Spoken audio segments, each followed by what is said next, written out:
অভয়ের কাণ্ডে কাকিমা গত 2 বছর আগে যে ঘটনা ঘটেছিল তখন কিন্তু আমরাই ছিলাম আপনার পাশে, আপনার কাছে, আপনার সহযোগিতা করার জন্য। কিন্তু তখন কিন্তু আর কেউ ছিল না। দেখুন ভিডিওটা কিভাবে কি পরিস্থিতি হয়েছিল আপনাকে দেখাচ্ছি। যতই কাকিমা আপনি আজকে করুন অস্বীকার, সেদিন রাতে আমরাই ছিলাম ছিনিয়ে আনতে বিচার। সংসার আর অফিস সামলেছিলাম আমি রাজপথে। কোথায় ছিল মোদি অমিত শাহ সেদিন আপনার সাথে? সেদিন কোথায় ছিল এই বিজেপি? জবাব আজকে দেবে তার।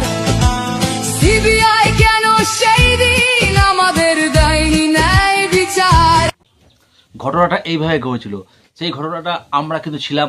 আমি আপনাদের দেখাবো কখন ছিল সারা রাত জেগে মোমবাতি নিয়ে শুধু শান্তির জন্য, যাতে অপরাধী ধরা পড়ার জন্য আমরা ছিলাম ওই মুহূর্তের সময়। কিন্তু তখন কিন্তু কোনো মন্ত্রী কেউ ছিল না আপনার পাশে, তখন কিন্তু আমরাই ছিলাম।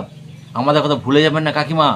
অভয়দা কাকিমার কেউ উদ্দেশ্য করে বলছি, আমাদের কথা ভুলে যাবেন না। আমরা তখন আপনার পাশে ছিলাম, থাকবো। কিন্তু কোনো মন্ত্রী কিন্তু এই সময় ছিল না। দেখুন আবার। যতই কাকিমা আপনি আজকে করুন অস্বীকার, সেদিন রাতে আমরাই ছিলাম ছিনিয়ে আনতে বিচার। সংসার আর অফিস সামলেছিলাম আমি রাজপথে। কোথায় ছিল মোদি অমিত শাহ সেদিন আপনার সাথে?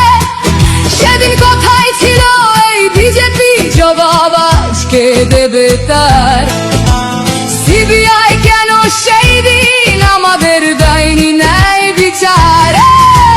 যতই কাকিমা আপনি আজকে করুন অস্বীকার, সেদিন রাতে আমরাই ছিলাম ছিনিয়ে আনতে বিচার।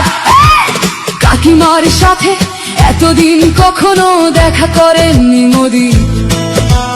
বিচারের সে লড়াই ভুলিয়ে দিয়ে আজ শুধু চাইছে গদি। 50 দফা দাবি এই আপনি রেখেছিলেন সেই দিন। বিচার চেয়ে রাত জাগায় আমি আজকেও বিচারহীন। যতই কাকিমা আপনি আজকে করুন অস্বীকার, সেদিন রাতে আমরাই ছিলাম ছিনিয়ে আনতে বিচার। যতই কাকিমা আপনি আজকে করুন অস্বীকার, সেদিন রাতে আমরাই ছিলাম ছিনিয়ে আনতে বিচার। সংসার আর অফিস সামলেছিলাম আমি রাজপথে। কোথায় ছিল মোদি অমিত শাহ সেদিন? রাতের পর রাত জেগে আমরা 7 দিন ঘুমাইনি, সারা রাত জেগে বসে আছি একমাত্র এই বিচারটুকু পাওয়ার জন্য। কিন্তু সেই বিচার আমরা পাইনি।